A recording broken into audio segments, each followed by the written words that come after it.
Cambou, énergéticien. Je soigne avec les énergies du ciel et de la terre. À 40 km de Rennes, Brocéliande est la forêt de toutes les légendes et de tous les mystères.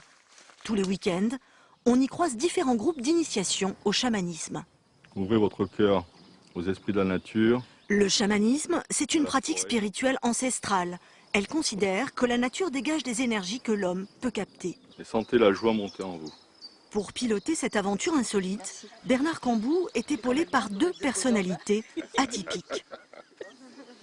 Je suis médium visionnaire, je pratique le chamanisme et j'amène les gens vers eux-mêmes. Je pratique le chamanisme depuis l'âge de 5 ans pratiquement. Et ce voyage initiatique commence par une leçon de baguette de sourcier. Comme dans tous les endroits qui sont énergétiques, il y a des portes.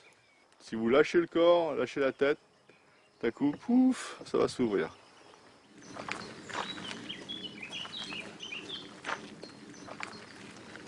Est-ce que vous vous rendez compte que, en fait, ça peut sembler bizarre à des gens vus de l'extérieur? Bien sûr que ça peut être bizarre, bien sûr. Tout ce qui n'est pas palpable est bizarre d'ailleurs, pour beaucoup de gens.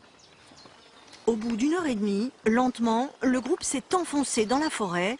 Le charme de Brocéliande commence à opérer. J'habite en ville, moi j'habite sur un boulevard en fait. Donc en tant que sophrologue, j'arrive quand même à gérer le bruit, mais c'est quand même difficile. Donc j'ai besoin de me reconnecter à la nature régulièrement pour me ressourcer. Donc on est comme une antenne sur cette terre, on émet et on reçoit. Et donc quand vous êtes sur des lieux énergétiques, vous recevez beaucoup. Voilà.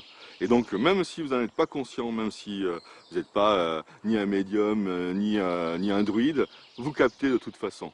La semaine, Bernard Cambou exerce à Rennes. Auparavant, il a été prof de maths, puis éducateur pour délinquants. Il y a 5 ans, avec succès, il a totalement changé de vie pour devenir énergéticien. Aujourd'hui, il reçoit des personnes en souffrance psychologique. Quand on commence à s'impliquer vraiment dans sa vie et quand on prend la responsabilité de sa propre vie, tout à coup, les choses s'éclairent. Et quand ça s'est éclairé pour soi, il suffit de tourner un petit peu la lampe pour éclairer le chemin des autres. Et jusqu'en haut, vous choisissez la pierre de nettoyage. Le parcours d'initiation se poursuit. Ici, chaque stagiaire choisit une pierre dite pierre de nettoyage, censée le débarrasser de ses charges négatives. Et c'est impressionnant.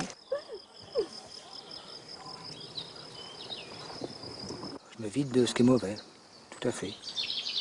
Voilà. On se sent mieux psychologiquement, ça fait du bien. Au tombeau du géant, nouvelle étape à la découverte des esprits de la nature. Elles ont senti l'énergie des fées.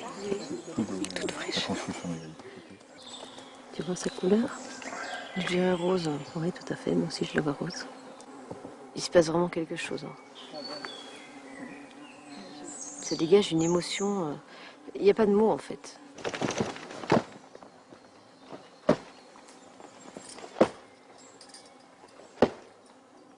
Il a décollé, il a rencontré une colonne de puissance, celle qui dirige tout le lieu là, et il était en plein dedans. J'y serais bien resté encore davantage parce que physiquement je le pouvais. Mais en fait j'étais un peu gêné de moi-même par rapport à tout le monde. Esprit des lieux, esprit de la nature, petit peuple, soyez remerciés de nous accueillir et accepter cette offrande. Le soir est tombé, le groupe est maintenant prêt pour la cérémonie chamane du tambour. Sous l'effet des battements, certains tombent en transe.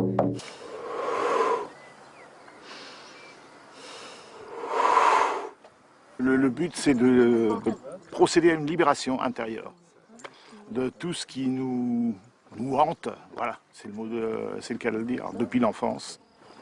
Relaxés, déstressés mais surtout décalés, pour tous ces stagiaires, l'atterrissage de l'après-week-end s'annonce difficile. Mais ils ont maintenant le sentiment d'avoir redonné un peu de sens à leur vie.